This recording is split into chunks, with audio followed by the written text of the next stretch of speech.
23 سال تک تھوڑی تھوڑی لاتا رہا. پہلی آیت آئی تو 3 سال تک نبی علیہ السلام میں طاقت نہ ہوئی کہ دوبارہ وحی آ جائے. 5 آیتیں آ گئی.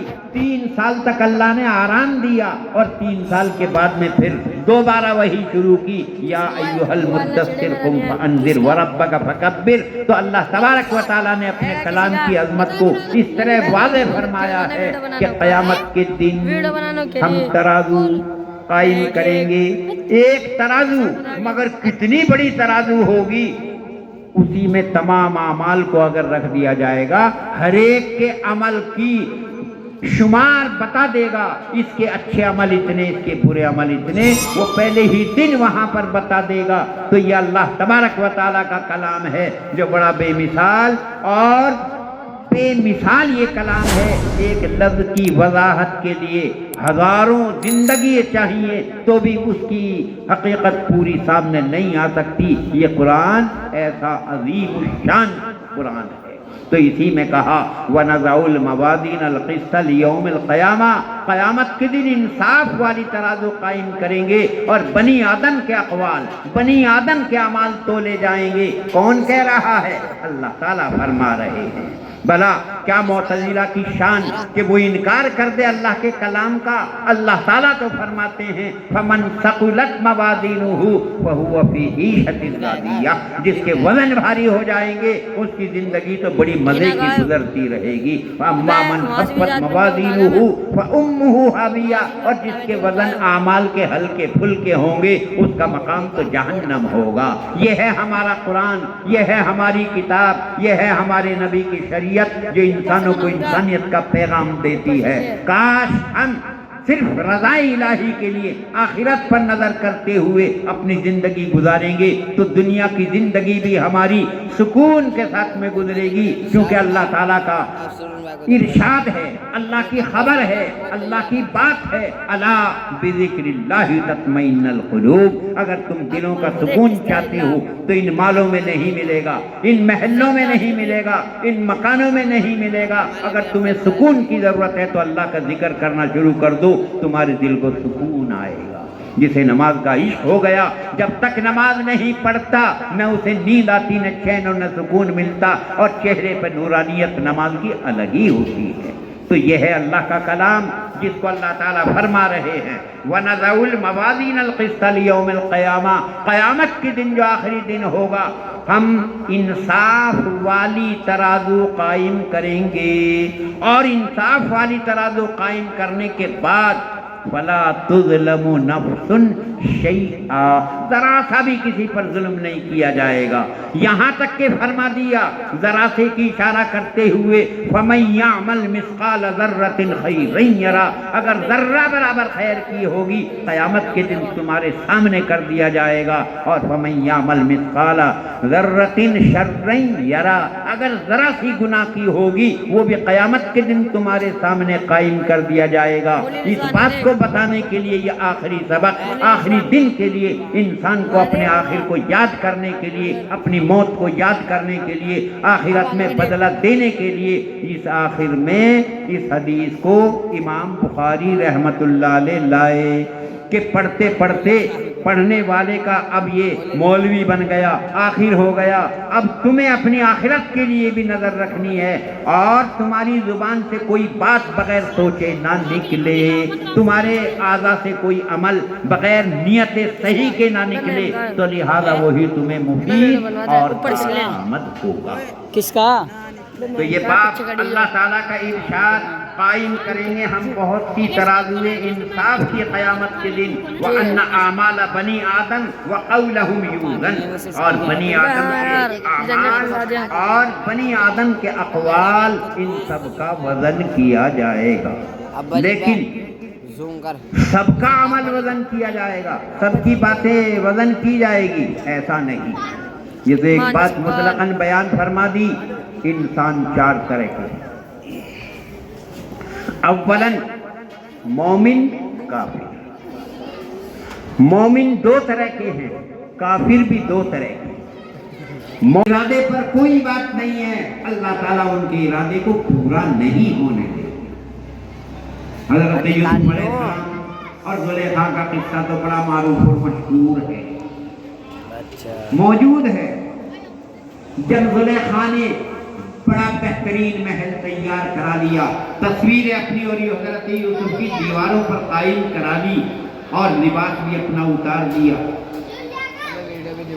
اور 7 مکانوں میں آخری مکان میں لے کر کے چلے گئے۔ حضرت یوسف جب وہاں پر گئے، کہا کہ یہ کپڑا کیسا ہے؟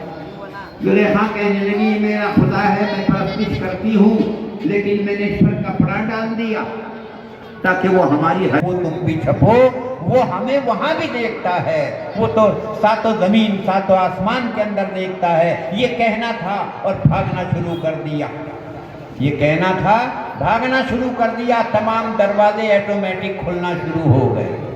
باہر نکلے تو بادشاہ وقت سے ملاقات ہوگی، جو بیوی تھی حضرت زلیخا جن کی۔ حضرت یوسف سے پہلے ہی بولنا شروع کر دیا، اس کی سزا کیا ہوگی جو آپ کی بیوی کے ساتھ میں غلط ارادہ کرتا ہو؟ ما جزاء من اراد باہلک سوءا الا ان یسجن او عذاب علیم۔ خیال ہوا زلیخا کا کہ اگر یہی بات چھوڑ دیا قتل کر دے گا، میرا محبوب ختم ہو جائے گا۔ سزا بھی خود بتا رہی ہے، اسے کچھ تکلیف دے کر چھوڑ دو یا قید خانے میں ڈال دو، سزا بھی زلیخا کو۔ لیکن حضرت یوسف علیہ السلام جب وہاں تھے، ایک آدمی رمضان میں ہو، نظر آئے، گرمی ہو، دھوپ نکلی ہوئی ہو، تو بتاؤ کون سا انسان ایسا ہے جسے پانی کی طرف طلب اور خواہش نہ ہوگی؟ بالکل ہوگی، لیکن اس پر عمل نہ کرنا وہ اللہ کے حکم کے مطابق ہوگا، اور اپنی نفسانیت طبیعت پر عمل کر کے پانی پینا وہ گناہ ہوگا۔ ارادہ کرنا، ذہن میں آنا برا نہیں۔ جب زلیخا حسین و جمیل و خوبصورت اور اسباب موجود، جوانی کا عالم، تو اگر ذہن میں بات آ بھی گئی تو کوئی گناہ نہیں، اللہ نے عمل نہیں کرنا دیا۔ قرآن پاک میں موجود ہے وَلَقَدْ هَمَّتْ بِهِ وَهَمَّ بِهَا، ارادہ کیا زلیخا نے اور ادھر سے بھی ارادہ کر لیا یوسف نے، لیکن آگے کا جواب اللہ تعالیٰ خود فرما رہے ہیں لولا ان رأى برہان ربہ، اگر اپنے رب کی برہان نہ دیکھتے تو ملوث ہو جاتے، لیکن فوراً اللہ تعالیٰ نے حضرت ابراہیم کی تصویر دیوار پر بھیجی اور اپنی انگلی منہ میں دیے ہوئے تھے۔ حضرت یوسف نے جہاں اپنے دادا ابراہیم علیہ السلام کو دیکھا، نفس کے اندر جو ارادہ غلط ہوا فوراً ختم ہو گیا اور نکلنا باہر شروع کر دیا۔ تو وَلَقَدْ هَمَّتْ بِهِ وَهَمَّ بِهَا لَوْلَا أَن رَّأَىٰ بُرْهَانَ رَبِّهِ لَوَقَعَتْ بِهَا، اگر اللہ کی برہان نہ دیکھتے، لیکن نبی کو اللہ تعالیٰ محفوظ رکھتا ہے، نبی کو گناہ کا ارادہ ہو، ارادے پر عمل نہیں ہونے دیتے۔ نبی کریم صلی اللہ علیہ وسلم کے پاس مکے کے امیر لوگ آئے اور آ کر کہنے لگے اے محمد ہم آپ کے پاس بیٹھ سکتے ہیں، مگر ہماری ایک ذرا سی شرط ہے۔ کیا ہے؟ یہ غریب غربا فقراء جو آپ کے پاس بیٹھے رہتے ہیں، جب ہم آیا کریں تو انہیں اٹھا دیا۔ نبی نے ارادہ کر لیا اس بنا پر کہ یہ ایمان لے آئیں گے تو قوم کی قوم ایمان لے آئے گی، لیکن اللہ کو تو نبی سے کوئی خطا، کوئی غلطی منظوری نہیں ہے۔ فوراً آیت نازل فرما دی اور کہا لا تطرد الذین یدعون ربهم بالغداۃ والعشی یریدون وجہہ، انہیں کیوں ہٹاتے ہو آپ اپنے در سے جو صبح شام اخلاص کے ساتھ میں اللہ کی رضا کے لیے بیٹھتے ہیں، وہ ایمان لائے نہ لائیں، ان لوگوں کو آپ اپنے پاس سے الگ کرنے کا ارادہ بھی نہ کرنا۔ آیت نازل فرما دی۔ ایک مرتبہ نبی ہیں، انسان ہیں، کچھ صحابہ نے اجازت مانگی کہ ہم ابھی پیچھے رہنا چاہتے ہیں، بعد میں جائیں گے۔ نبی نے اجازت دے دی، اللہ نے فوراً فرمایا مگر پہلے کیا کہا؟ آپ کی غلطی معاف کر دی، آپ نے اجازت کیوں دے دی تھی؟ پہلے معافی کا اعلان، عفا اللہ عنک لما اذنت لہم، اللہ نے درگزر کر دیا، آپ نے اجازت کیوں دے دی تھی؟ اسی لیے پھر اللہ تعالیٰ نے کہہ دیا غفر اللہ لک ما تقدم من ذنبک وما تأخر، آپ کی تو اگلی پچھلی سب ہم نے معاف کر دی۔ تو نبی کیا ہوتا ہے؟ معصوم۔ بتانا یہ تھا انسان 4 طرح کا، ایک مومن